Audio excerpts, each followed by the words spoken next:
We are back talking sports and having lunch. 12 o'clock, I got lunch with Steve Russell. The Dean of Sports Talk is coming to you live from Spurrier's Gridiron Grill Studios. A long run and a great run. Make sure you search for Sports Scene on Facebook, YouTube, and over 30 audio platforms, including Apple and Spotify. I've been listening to you basically since I was a little kid. When you live in the community, be part of the community. Sports Scene with Steve Russell is something that is so iconic. And here's your host, Steve Russell.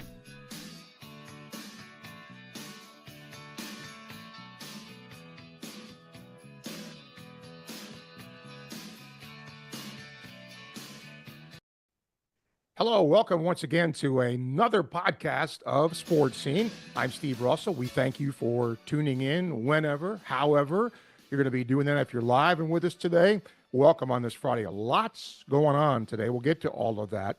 But I want to get to my first guest right away because I've known him for like 100 years because we're old. We went to school together. And, you know, sometimes when you are in the journalism school, you see what somebody does and you think, okay, well, you know, Artie was in that vein. Artie Kempner is our guest, long time director, now with Fox. He's done every major event there is. So welcome, my friend. Thank you for doing this. For those who maybe are not familiar with, you know, our background and such, Artie was a football player at Florida when he was in school. Also went to school with Chuck Cooperstein. Coop, now the play-by-play voice of the Mavericks. So, you know, that was part of our class. But how in the world did you get to where you are now directing? You know, I'll tell you, Steve, the impact that the football team had on me playing for Dwight Adams, known as Hoss. Back then, he was our defensive coordinator along with Joe Kynes. Learning accountability and responsibility playing football, I think that had a lot to do with it. I also would tell you that the J School and you know, David Sturt was the Gator Bait publisher at the time, but he also taught a sports writing 300 class. And I learned a lot from that. And that kind of created my, I think, my path in a lot of ways to working at CBS first and then Fox, because I had this passion for not just sports, but for, at that time, writing about sports. And I think my writing, though Sturt always said I was pretty much mediocre, I think my writing was good enough that I could do well in sports with the editorial content and the things that we needed to do. You know, my son is a cameraman, and he made a decision while I was teaching him. He did not want to be in front of a camera or be a writer. He wanted to be behind it, and he's done really, really well. When did you come to that realization of what you wanted to do? I can tell you it was right on the deck or outside Florida, the O'Connell Center. CBS had come to cover the 1982 NCAA Women's Swimming Championships, and which Florida won.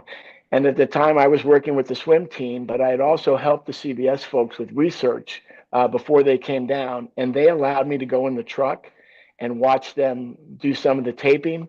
And I was fascinated with the director, Steve. I didn't even know he was the director, but I was fascinated with what that person was doing. And I remember walking out of the truck and saying to my buddy, I need to be doing that. And that was the day I knew I wanted to be in sports television and to truly be a director. I knew that right away. And there was never a question of what position I wanted. Where did you get your big break? Well, I think I got my big break also on the campus of the University of Florida. I was in the athletic. I was up in the building at the football stadium, athletic department buildings, and I bumped into two guys that were surveying Florida field for the upcoming football season, the producer and the technical manager. And I had actually interviewed with the producer 2 months before in New York, but the tech manager was the one that connected me with a couple of other producers, and I ended up being the researcher for the World Swimming Championships in Ecuador about a month and a half later, and that really kind of got me moving on the path. So a guy named Stu Meyer, who was the tech manager for CBS Sports back in the early 80s, helped me get my start. What was the first major sporting event you directed? First, the U.S. Open tennis in 1987. It was actually an interesting story.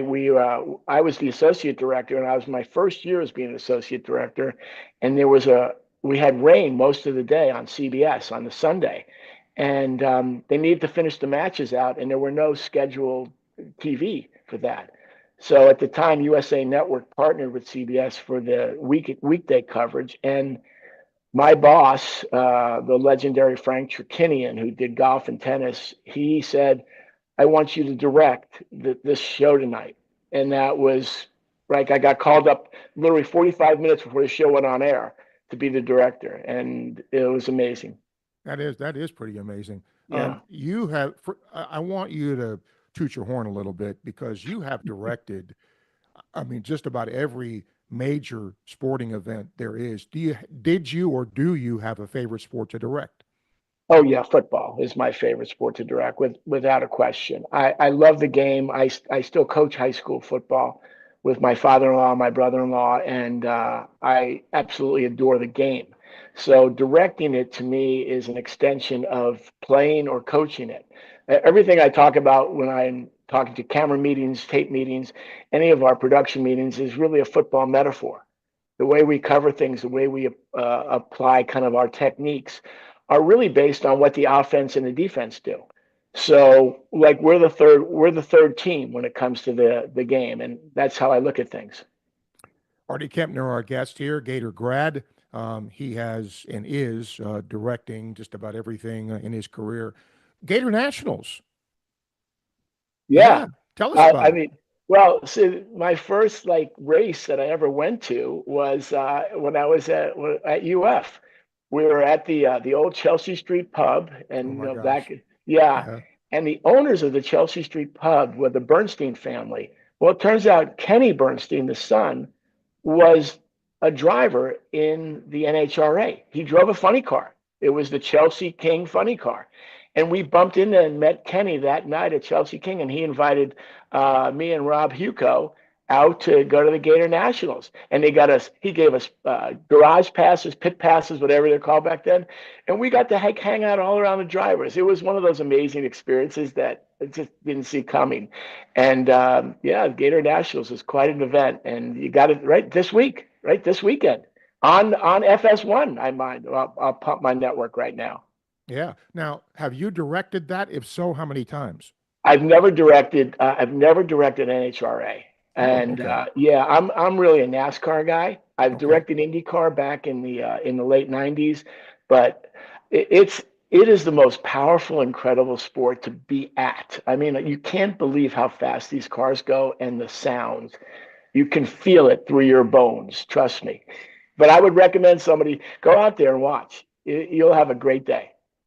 You were at CBS for a while. You went then to Fox. What was that move like? Why was that move made? Well, in 1990, late 1993, just as the football season was kind of coming to a close, Fox bought the rights to the NFL and the NFC package specifically, and that meant CBS was out. And the great thing was our senior producer, a guy named Ed Gorin, was hired by Fox to kind of help lead their start. And Ed brought over some people that he thought had a group of us that we thought it was talented enough to kind of start a network. And we did. At the time, we were just Fox Sports, Steve. There was no sports. There was just a sport. And that was the reason that I went over there. And it was interesting because I had just directed my second Masters and my second PGA Championship, and I was doing not the Final Four, but I was doing the Elite Eight as a director. So I had all of these great responsibilities at CBS, but the NFL, like I said earlier, was my love. And I had this opportunity to go from the number 4 team at CBS to doing the number 2 game with Matt Millen and Dick Stockton. We were behind Pat Summerall and John Madden, 2 legends. And along with my producer Richie Zients, we started kind of a team back then, and we actually rose to the number 1 team eventually at Fox with Joe Buck and Troy Aikman. Speaking of that, I don't want you to tell me somebody you didn't enjoy working with, because maybe there wasn't anybody, but do you have favorite people, talent that you worked with? Yeah. Oh, definitely. I mean, I'm very fortunate that I worked with Dan Dierdorf back in the '80s, and he was awesome when I was a broadcast associate. And I worked with Dan Fouts, who I love. What a great dude. And then Matt Millen is my older brother I never had. He was not only a great broadcaster, but just a great person. And he's still to this day one of my dearest friends. And, it's great to have that. But, I've worked, the people I work with are really overall. I mean, I always believe there's kind of a 10 to 20% a-hole rate, but I've just not had those folks. This past year I worked with Joe Davis and Greg Olson in the truck. Before that, I've worked with Charles Davis, and Kevin Burkhardt. And before that, I worked with Rick Brian Billick. I've had some just fabulous people, and Joe Buck and Troy Aikman. We did Super Bowls together, and I'm hoping that I get a chance to work with them sometime soon as well. Last thing, because you directed all these great events, Super Bowls, the Masters. When I watch the Masters, it's such a cool event, and it's one of a kind, even though there's 4 majors. But what was it like directing the Masters, and what goes into doing that? Well, it's you're covering 18 holes now, which Right. back when I was directing, they only allowed us to cover the time live for 13 holes live, but now they've gone to 18 holes. The challenge of that is you've got all these things happening. Thursday and Friday are actually the most difficult days because there's no order to what it is. People tee off, and the third group out might have a guy shooting 66, and then the 18th group out has a guy that's 5 under, and you're going back and forth. So you're covering every single hole, Steve. It's 2 trucks, meaning 2 separate production groups that are doing the different front 9 and back 9. So there's a lot that goes on. Golf is as difficult a sport to cover as racing is. Those are the 2 most difficult. And you find that crazy because in one sport, the cars just go around in a circle. And the other sport, people are just walking and whispering. But kind of those are the incredible challenges because you have multiple fields of play. You have basically 18 stages on a golf course, and that's just the greens. Forget about the fairways. And then on a race course, you never know on a 2.5 mile racetrack where the action's going to be. And you constantly have to adjust and follow that. So it's those are fun but really challenging and often humbling to direct. Last thing, is there any event you haven't directed you would like to direct? I've never directed soccer or baseball. I actually don't think baseball would be my best because I think I'm wired a little differently than for baseball. Yeah, a little bit. Yeah, for me. I would love to direct soccer and kind of bring a little more aggressiveness to it, a little more, get closer to the action. I think soccer is shot very wide, and I think there are times you can really get in there and see the players.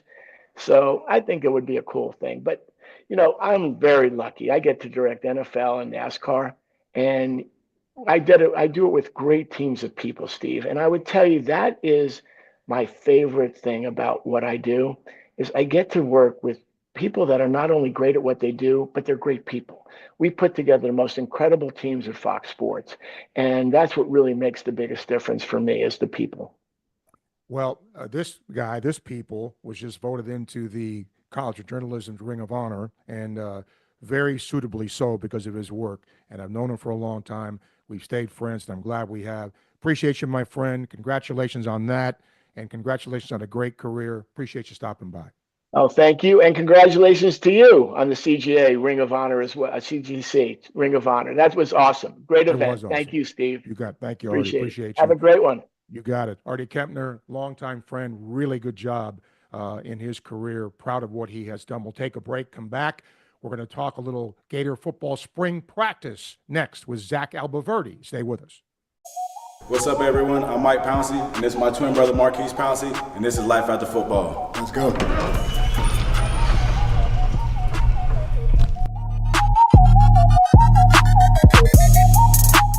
We are the owners of Tropical Distillery, and JF Hayden's is our liqueur brand. We have 5 different flavors: a mango, a lychee, an espresso, citrus, and key lime pie. We pride ourselves on not only being a Florida-made brand, but also a cocktail solution. With that being said, cheers and go Gators.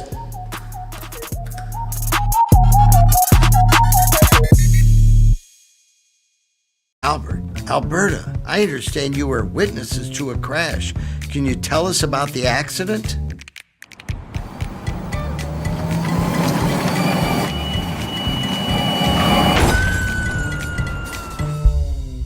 When you're in a crash, it's important to get witness statements immediately after the accident. Whether you're in a car, truck, motorcycle, scooter, or even a golf cart accident, at Meldon Law, we won't back down.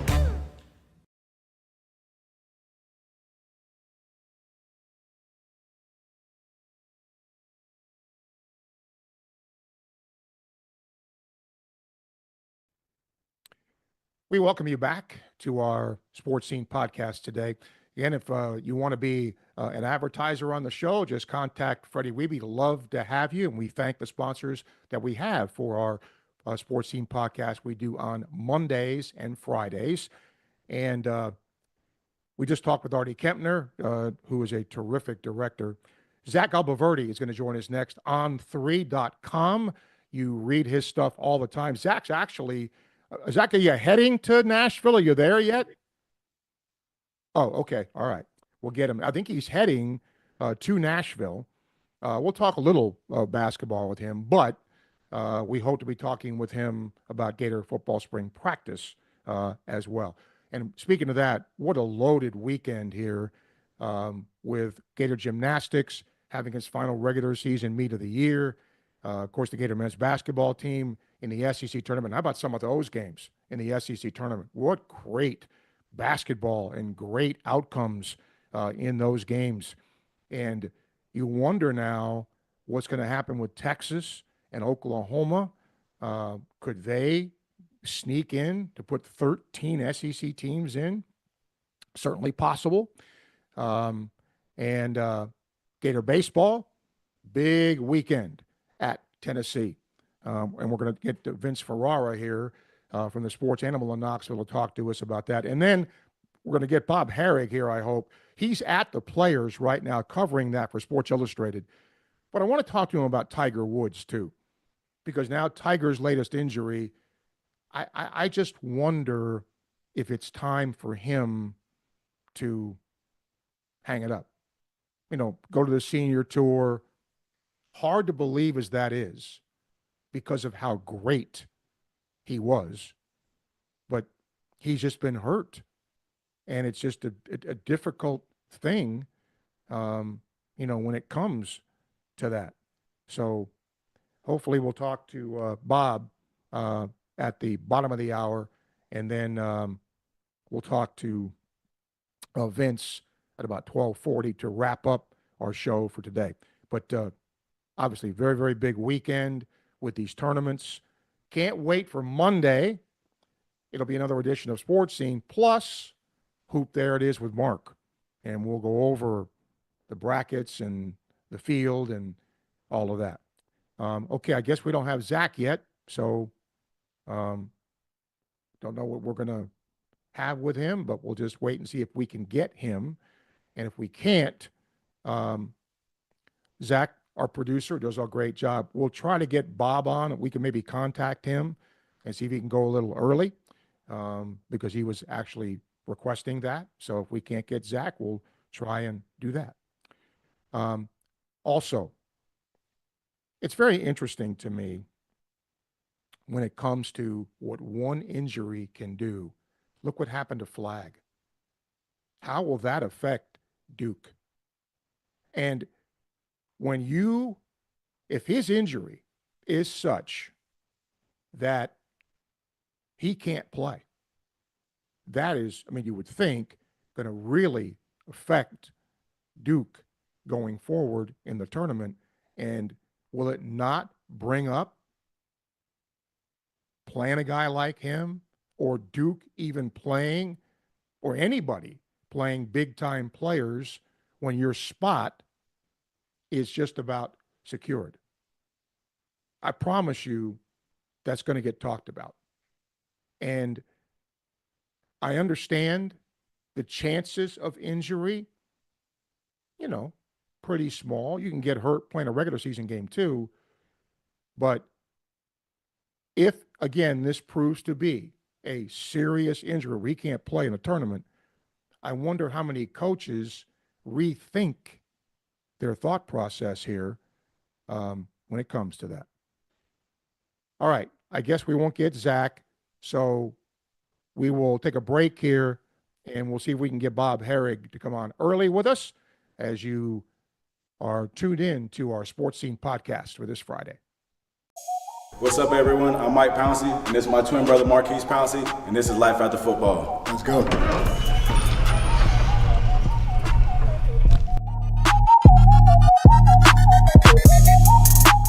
We are the owners of Tropical Distillery, and JF Hayden's is our liqueur brand.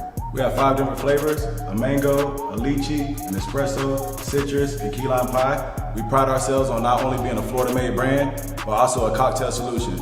With that being said, cheers and go Gators.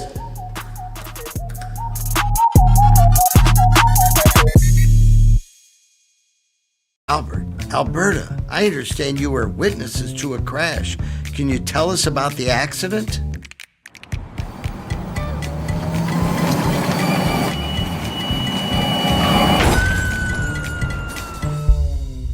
When you're in a crash, it's important to get witness statements immediately after the accident. Whether you're in a car, truck, motorcycle, scooter, or even a golf cart accident, at Meldon Law, we won't back down.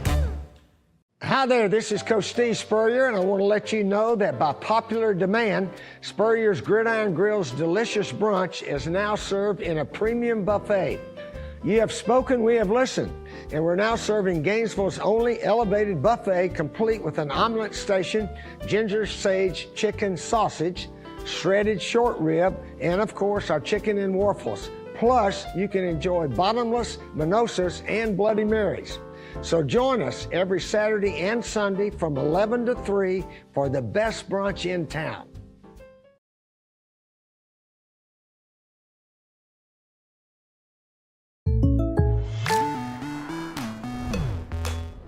The State Farm Personal Price Plan helps you create an affordable price just for you. Contact local agent Roos Ogra for your personal price plan today.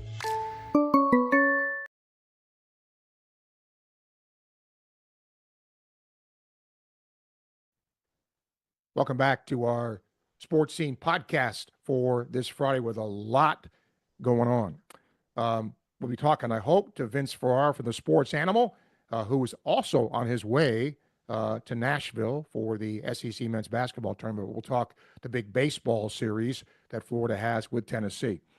We hope to have Bob Harig with us. Bob's at the Players Championship right now, covering it for Sports Illustrated. And we will try to get him in with us here momentarily. You know, it's funny. The difference between doing Sports Scene on radio and a podcast is that if you get, if a guest doesn't come on or whatever, you can get emails or whatever. It's a little harder when you do this, but hey, we adjust. All right. Zach, let me know when Bob is with us, and we will talk to him. By the way, the weather has been just great for the players, and that's certainly good. You'd like to have good weather and watch people score. And how about a couple of Gators in that? Billy Horschel, Camilo Villegas, who are both doing well early on here. So good for them, and a rooting interest if you're a Gator who's following Gator golfers in the tournament. Pretty cool thing. So we're going to try to get Bob hooked up here, and we will be ready to go with him. And again, we'll talk to Vince in about 10, 15 minutes or so to talk about the big baseball series with Tennessee and a little Tennessee football as well. All right. There's Bob. There we go. Welcome. Thank you for doing this, Bob. He's at the Players, by the way. First of all, your thoughts on the championship there so far? Yeah. Hey, sorry, I'm in here a little bit late, but thanks for having me. Sure. It's been great. Look, the weather's terrific. This course is really phenomenal. I mean, it's people know what it is now. It's been around for so long. It's got it's got people that look forward to it, and such a variety of winners and contenders because it doesn't really suit one type of player. And I think all those things, lead to a really good tournament almost every year. I was just mentioning about if you're a Gator golf fan, you got Vajegas in there, you got Horschel in there, and they've done pretty well early on here. Definitely. Yeah. Vajegas is a nice story if he can hang in there. Billy lives here, would dearly love to win here. So it's good that he's hanging in there. But, Rory's up there. I'm just looking up on the leaderboard. Morikawa's hanging in there. Scheffler's hanging in there. And we're supposed to get some wind tomorrow. So it ought to make things a bit interesting. One of the reasons why I wanted to talk to you, Bob, you've covered the sport for a long time. Tiger Woods is interesting to me because he's hurt again and is out for a long time. And do you start to wonder now, Bob, is this it for him competitively? What do you think his future is going to be, and can he be competitive again? Yeah, look, I think we've been wondering that ever since the car crash of 2021. He's really played so little since then. And, if you add it all up, I mean, it's maybe 12 or 13 tournaments total, very few 72 holes. He comes back at the hardest tournaments. Last year, he missed the cut in 3 straight majors. There was some hope that after he had the back issue or back surgery, it was not a major surgery, but still it was surgery on his back in September, that would alleviate some issues that he was having last year. And he did look pretty good in December when he played in the PNC. And there was this kind of fleeting thought that maybe he'd be able to play a little bit more this year. He looked pretty good on the simulator in TGL. And then his mom passed away. And I think that changed everything. It clearly, can't blame him for his mind being elsewhere. And so he missed a tournament that he was expected to play. We thought he would play here, decided not to.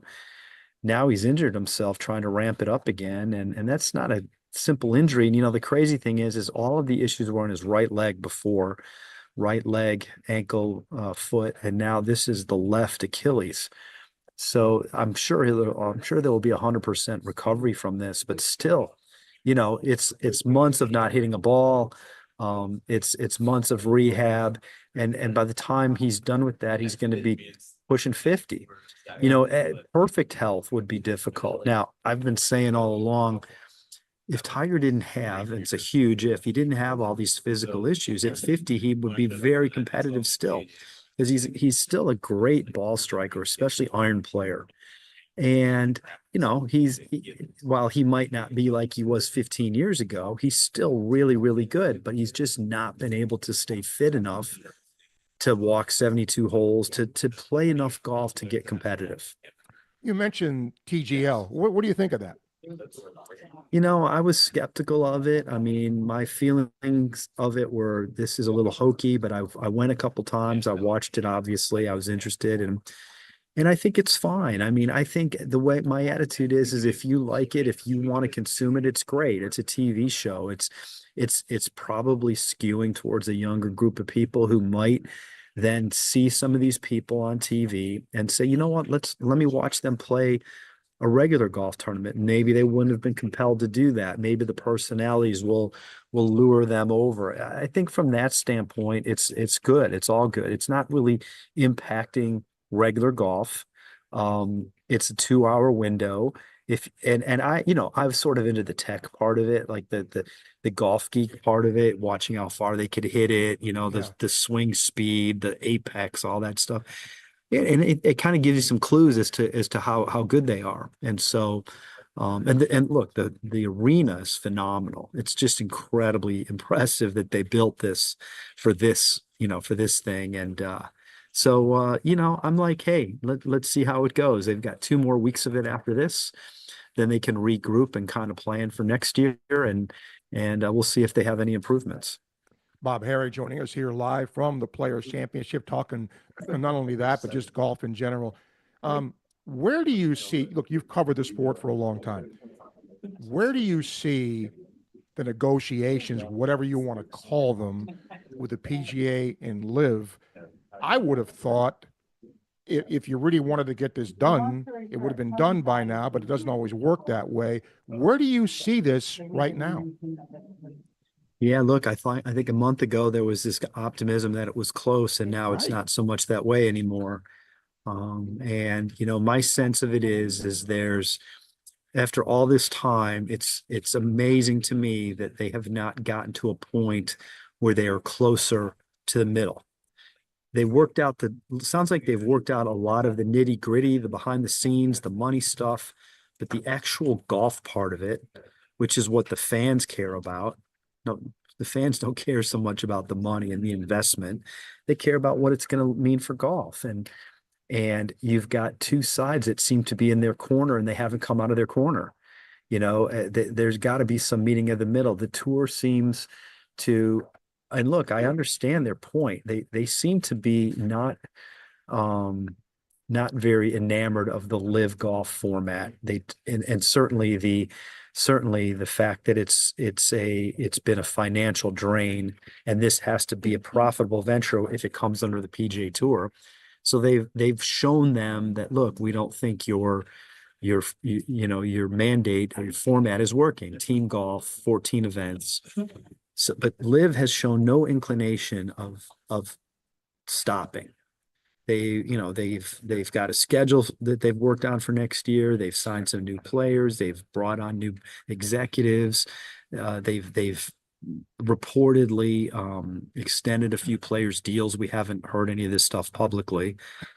So that suggests they're not shutting down and they're not going anywhere. So if they are determined to keep going, and the tour is determined to have them not exist as they are, well then where are we? It's like you couldn't be farther apart. Yeah.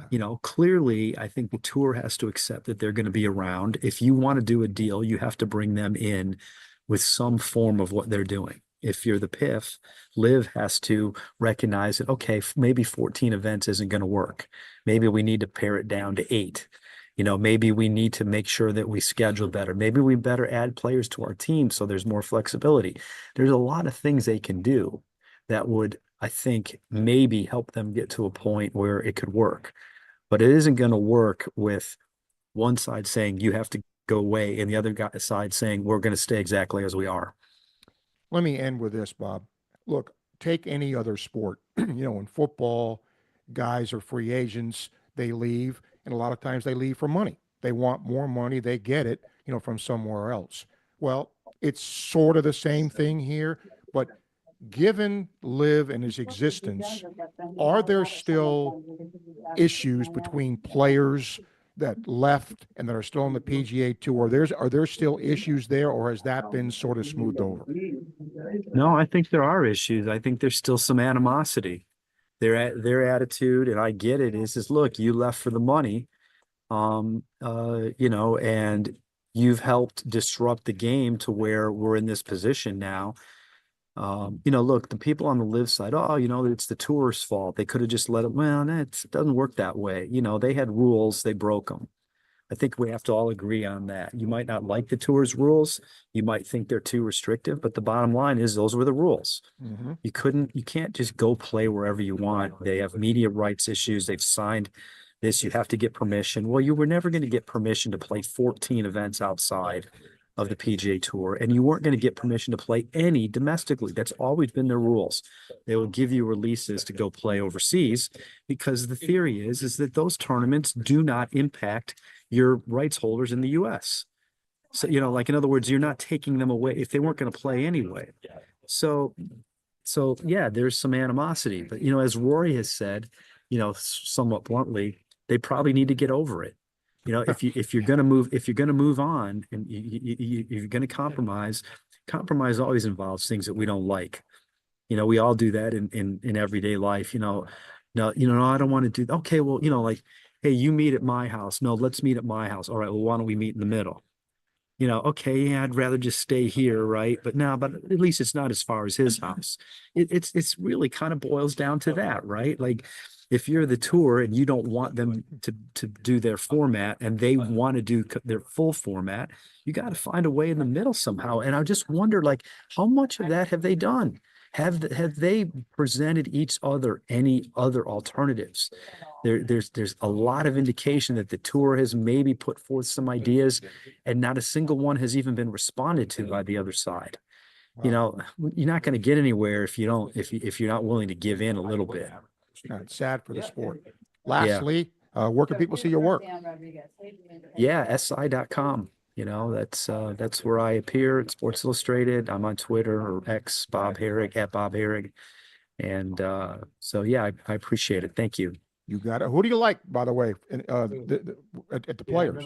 You know what? It's hard to not like Rory right now. He's up there. He played, yesterday he hit only 4 fairways and still shot 67. That's a good sign to me. Like, in other words, if he can get the driving sorted out, the rest of his game's pretty good. Yeah. Bob, appreciate you. Thanks for taking time. Yes, sir. Thanks for having me. All right, Be Bob, well. thank you. Bob Harig covered golf for a long time, doing it now for Sports Illustrated. When we get back, we're going to talk Gator baseball and a little football. 2 big series with the Gators with Tennessee coming up this weekend. My buddy Vince Ferrara from the Sports Animal up in Knoxville will join us next, so stay with us. What's up, everyone? I'm Mike Pouncey, and this is my twin brother Marquise Pouncey, and this is Life After Football. Let's go.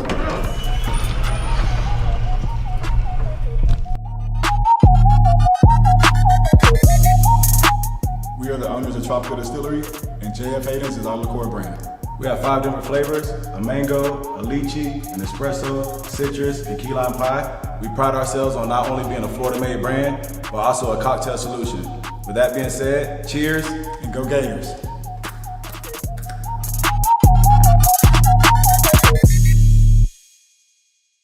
Albert, Alberta, I understand you were witnesses to a crash. Can you tell us about the accident?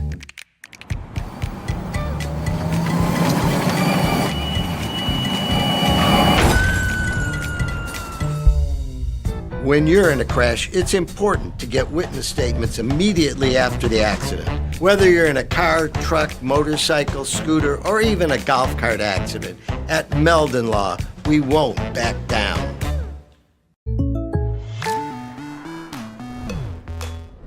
The State Farm Personal Price Plan helps you create an affordable price just for you. Contact local agent Roos Ogra for your personal price plan today. Hi there, this is Coach Steve Spurrier, and I want to let you know that by popular demand, Spurrier's Gridiron Grill's delicious brunch is now served in a premium buffet. You have spoken, we have listened, and we're now serving Gainesville's only elevated buffet, complete with an omelet station, ginger sage chicken sausage, shredded short rib, and of course our chicken and waffles. Plus, you can enjoy bottomless, mimosas, and Bloody Marys. So join us every Saturday and Sunday from 11 to 3 for the best brunch in town.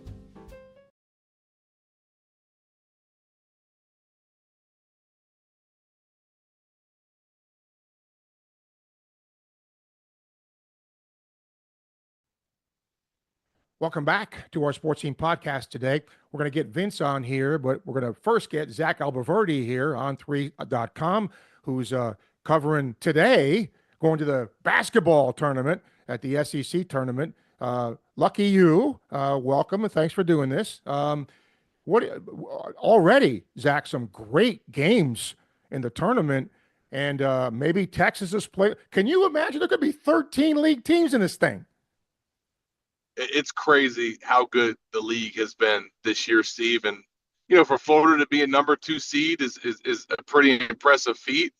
If they find a way to go to Nashville and win this thing this weekend, definitely would cement themselves as a number 1 seed. But that'd be quite an accomplishment to win the league tournament in a year when the conference has been this elite. I mentioned this earlier. When I saw Cooper Flagg's injury, man, I thought, how many coaches now would second guess, playing their starters? And I get it. This doesn't happen often, but do you think because of this, Zach, there could be some reconsideration of what you do if you're already solidly in? Well, Todd Golden was actually asked that on Wednesday, and basically he said that they did a lot of research into it of, teams that exited the conference tournament early, but then made a late run in the big dance. versus teams that played all the way to the end of their conference tournament, maybe even into the championship game, and then got bounced out early, maybe because, they didn't have the legs.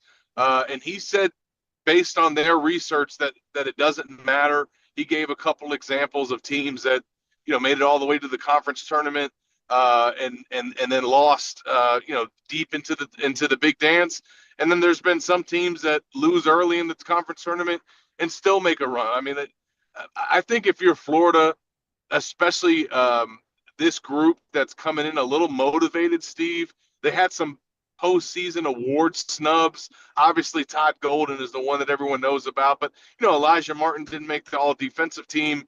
There were a couple other players. Thomas Howe didn't win Sixth Man of the Year.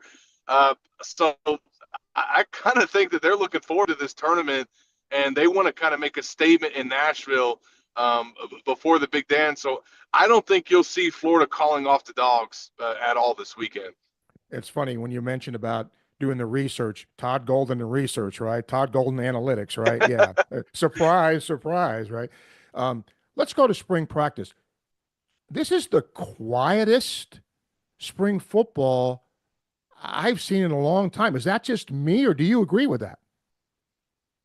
Well, I think that there's just not as much buzz and hype about spring camp because there's so many injuries, Steve. And obviously DJ Lagway is the big one, but there's a lot of guys out on defense. I mean, their projected starting defensive linemen, Caleb Banks and Jamari Lyons, are both not practicing fully. Your middle linebacker, Pup Howard's out.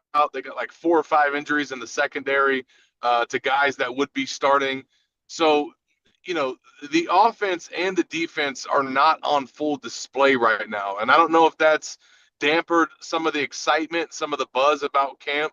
There is still some good storylines that have happened and some players that have stood out. But, I mean, let's be honest, that, not having DJ Lagway, it's a bit of a bummer. Yeah, it is. Florida loses some good receivers, but I like what Florida's done, assuming Wilson's, back in what he was, kid from UCLA. I think they've replenished that well. Do you?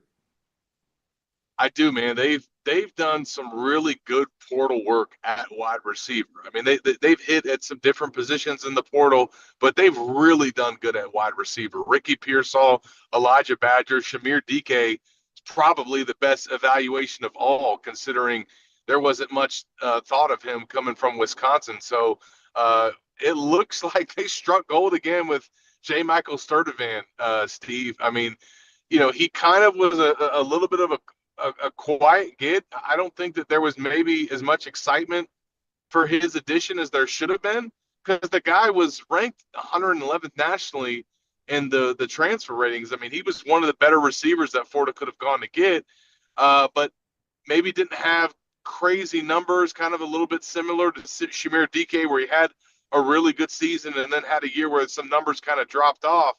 But he's just taken off since getting to Gainesville. I think he arrived at 200 pounds, and he's up to 218. So he's put on 18 pounds since getting to Gainesville at 6'3", by the way.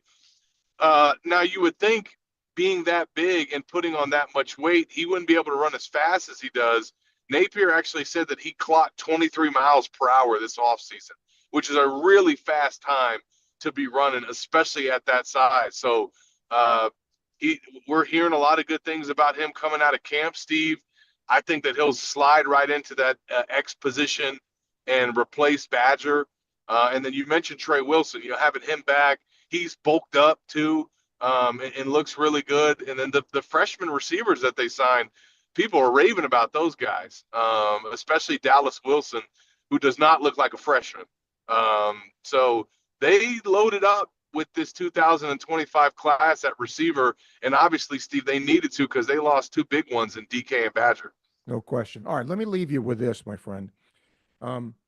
It's kind of refreshing to not hear Fire Billy Napier anymore, for whatever the reason, right? But how much of last year's momentum, which was truly there, sort of folds over this year, given the schedule is still difficult? But I just get a sense they're a deeper team. But if they're not, give me an area, if you think there's one, that still concerns you with this football team. Yeah, I mean, I would have to say nose tackle. You lost Cam Jackson and you lost Desmond Watson, and those were they just don't have a lot of obvious and proven players that they can plug. I mentioned Jamari Lyons. I think that he's the guy that'll end up starting at nose, but he's coming off of a broken ankle from fall training camp, and he's actually he looks better to me and is doing more right now in the spring than I thought that he would be based on how I was hearing how his recovery was going. But it's basically him, and then you're relying on a guy that was a true freshman last year in Mekhi Barrow. They really like his upside, but again, it's just not. You knew what you were getting from Cam Jackson. You knew what you were getting from Desmond Watson. That's a really important position in the trenches in the SEC. I wouldn't be surprised if Florida does try to add a player in the portal, and after the spring, that probably would be a spot that they would look to do it. But man, there's a lot to like about the offense once DJ Lagway gets back. A lot of pieces around the defense outside of that nose position. And to your other point, Steve, like I do feel like the momentum that they had at the end of last year, it could carry over into the fall. It is going to hurt that you didn't have DJ Lagway going through the spring, but we saw what that guy could do. I mean, he's a special player. I think the offensive line is probably one of the strengths of the team, and there's a lot of weapons around him as well. So I'm excited to see how they look, but it's just unfortunate that we're not getting a full look of it this spring. It'll be interesting to see who all they're able to play in the orange and blue game. Yeah, and that is unfortunate. Give yourself a plug, my man. Where can people see your work? Yeah, we got a great deal going on at Gators Online right now in honor of March Madness. If you guys aren't subscribed to our site, you can get in the door for just $1. So much going on between basketball, spring football, recruiting is heating up, baseball's going off. This is a fun time right now to be covering and following Gator sports. So make sure you guys check us out if you haven't. All right. Glad we checked you out, my friend. Appreciate you. Be safe getting up there, man. Thank you. Absolutely. I'm past Atlanta, so I'm safe now. Atta baby. Yeah. We all know that route. Yeah. Okay, Zach. Thanks, man. Take care, guys. You got it. Thank you. Zach Alboverdi joining us here on his way to the SEC men's basketball tournament for talking some Gator spring practice. All right. We're going to keep it here. Zach's going to get my friend Vince Ferrara from the Sports Animal up in Knoxville to come on and talk Tennessee because it's a big weekend for Gator baseball, as the Gators will face Tennessee in Knoxville. We'll talk a little Tennessee football with Vince, too. So he will join us here, and he is also going to the SEC men's basketball tournament. So it's that time of the year. You get all these sports mingling together. It makes for a fun springtime. So we'll get Vince here shortly, and then we'll wrap up our Sports Scene podcast for today. And then Monday, if all goes well, Charlie Cream's going to join us, who does the bracketology for ESPN women's basketball. He'll be talking about the field on Monday. So he'll be one of our guests coming up Monday for the show. All right. Vince, are you there?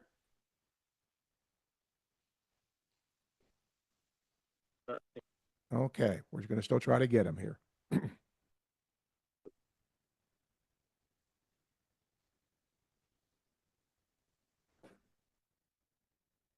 Okay. You have better hearing than I do.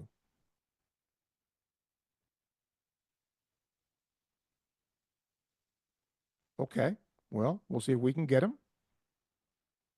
I always like having my buddy on here. Vince and I have known each other for many years, been on each other's radio shows forever.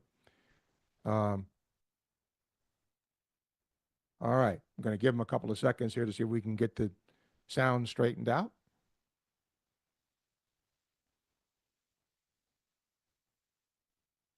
Still waiting here. I'm going to give him a see the video, trying to get the audio. Sorry about that.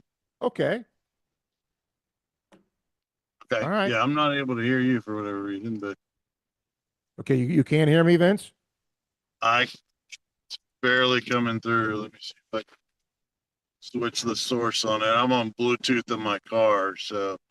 Because I hear you now loud and clear. Yeah, I hear you. So let me figure out here. Okay. See, this is where technology is good and where technology sometimes is not so good, because cars, Bluetooth, there's Vince. Now, if he can just hear me, we'll be all set. And we'll see if we can make that happen. Got the media credential already, I see. So that's all good. I just don't see the audio setting to unmute the mic. Well, I mean, for speakers. Okay, because I hear you. It's a totally different format from the Zooms that I'm used to. It just coming through much different. Okay. All right, so you can't hear me at all, Zach? I mean, I'm sorry. I mean, Vince, you can't hear me at all? I guess not. Let me take it off Bluetooth. Maybe that's what's hanging it up. Okay. All right.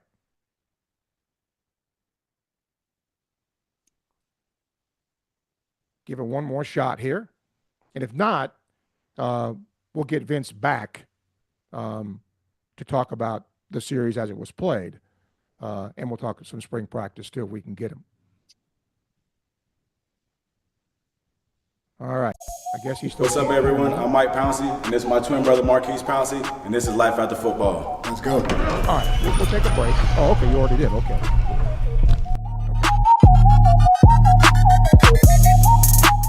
We are the owners of Tropical Distillery, and JF Hayden's is our liqueur brand. We have 5 different flavors: a mango, a lychee, an espresso, citrus, and key lime pie. We pride ourselves on not only being a Florida-made brand, but also a cocktail solution. With that being said, cheers and go Gators. I think we were trying to do that. Albert, Alberta, I understand you were witnesses to a crash. Can you tell us about the accident? Sorry, I can't hear you guys. So. All right. I'll text you. We'll reschedule. When you're in a crash, it's important to get witness statements immediately after the accident. Whether you're in a car, truck, motorcycle, scooter, or even a golf cart accident, at Meldon Law, we won't back down. And we'll say goodbye. The State Farm Personal Price Plan helps you create an affordable price just for you. Contact local agent Roos Ogra for your personal price plan today.